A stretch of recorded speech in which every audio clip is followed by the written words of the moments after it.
이스라엘 자손이 그 땅을 정복한 뒤의 일이다.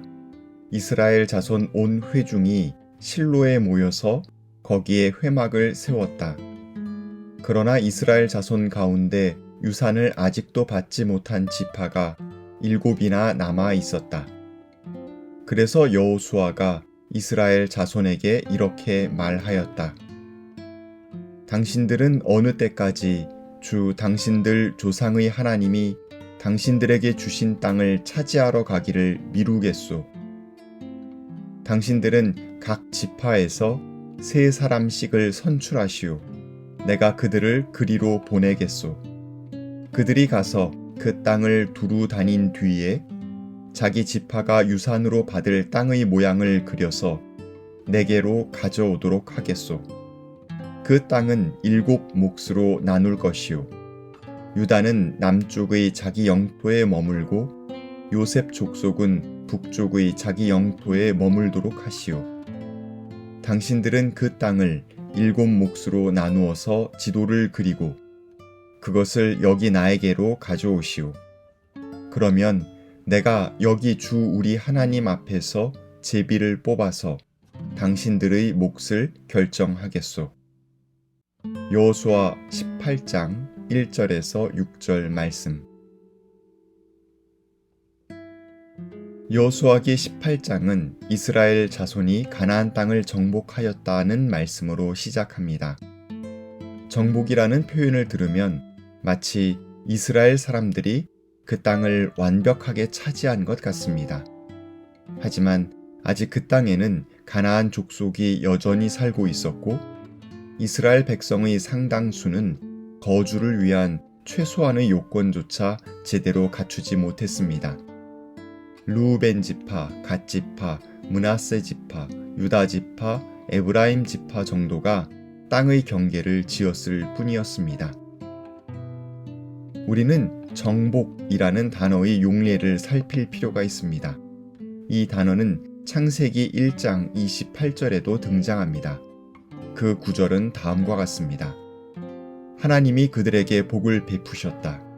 하나님이 그들에게 말씀하시기를 생육하고 번성하여 땅에 충만하여라. 땅을 정복하여라. 바다의 고기와 공중의 새와 땅 위에서 살아 움직이는 모든 생물을 다스려라 하셨다. 창세기에서 이미 살펴보았듯이 정복한다라는 말의 뜻은 그 땅을 소유하고 그 위에 군림하며 그들을 착취하라는 의미가 결코 아닙니다.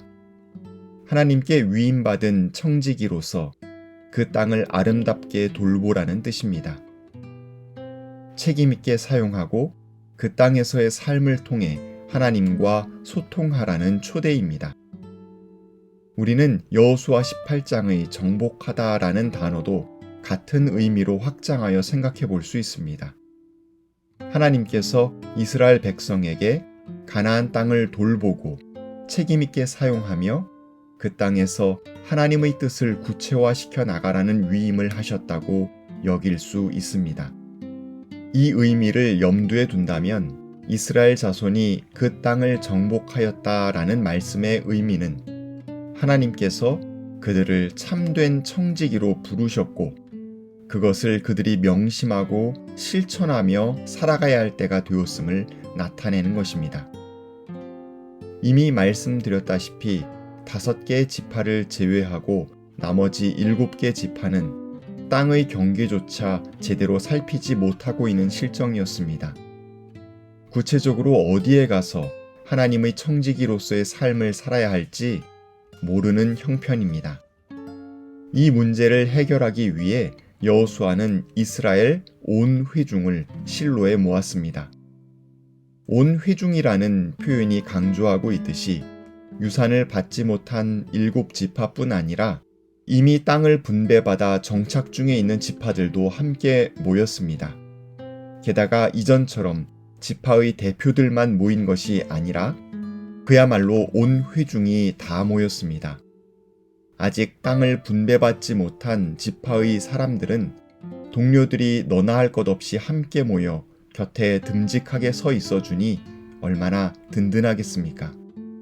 온 회중이 모였다는 것은 어려움 속에서도 서로를 지지하고 응원하며 격려하고 있음을 몸으로 직접 보여주는 뜻깊은 사건이었습니다. 이렇게 모두 모여서 그들이 한 일이 무엇일까요? 그것은 실로의 회막을 세우는 것이었습니다.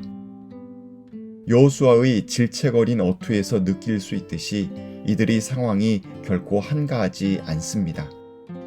전쟁 가운데 있었고 심지어 차지한 땅을 도로 빼앗기기도 합니다.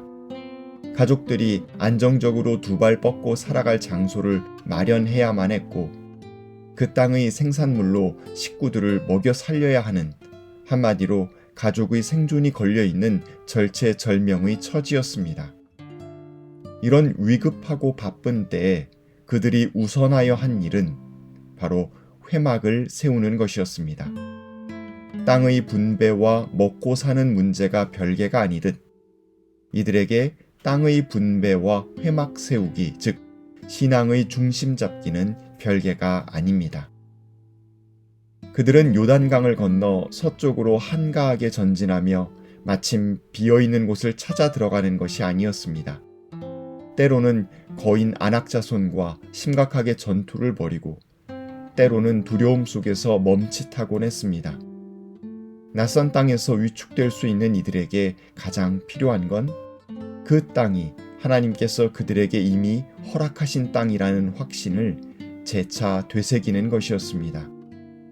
미쁘신 주님께서 그들에게 하신 약속을 반드시 지키실 터이니 그들은 충실한 청지기로서 하나님의 뜻을 이루기 위해 힘껏 나아가야 함을 함께 모여 고백하고 있는 것입니다. 여호수아의 당부와 질책은 3절의 표현 그대로 주 당신들 조상의 하나님의 베푸심에 잇닿아 있습니다. 아브라함의 하나님, 이삭의 하나님, 야곱의 하나님께서는 신실한 족장들에게 하셨던 약속을 세월이 지나는 동안 한시도 잊지 않으셨습니다. 그리고 이제 완성을 향해 일하고 계십니다.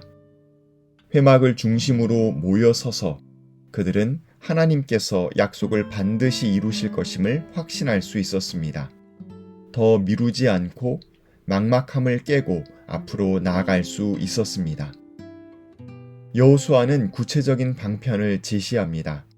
각 지파에서 3사람씩 선출해서 땅을 두루 다니게 하고 땅의 모양을 지도로 그려서 가져오면 그 땅을 7으로 나누고 제비를 뽑아서 각 지파의 몫을 결정하겠다고 합니다. 이제 그들은 정착의 사명을 향해 다시 한번 힘찬 발걸음을 떼고 있습니다. 우리의 삶을 되돌아봅시다. 하나님께서 우리에게 청지기 직임을 맡기신 땅의 경계는 어디입니까? 그곳에서 우리는 땅을 돌볼 사명을 어떻게 감당해야 할까요? 막막하고 두려울 때 곁에 있어 주었던 동료들의 얼굴을 떠올리며 주님의 약속에 대한 분명한 믿음을 품고 힘찬 발걸음을 떼는 이 아침이 되기를 소망합니다. 하나님, 젖과 꿀이 흐르는 땅은 주님께서 주시는 땅이요, 동시에 우리가 가꾸고 돌보아야 하는 땅임을 깨닫습니다. 이 땅의 청지기로 삼으신 주님의 뜻을 제대로 헤아리고 심각한 위기에 봉착한 이 땅을 돌보는 직임을 미루지 않게 도와주십시오. 아멘.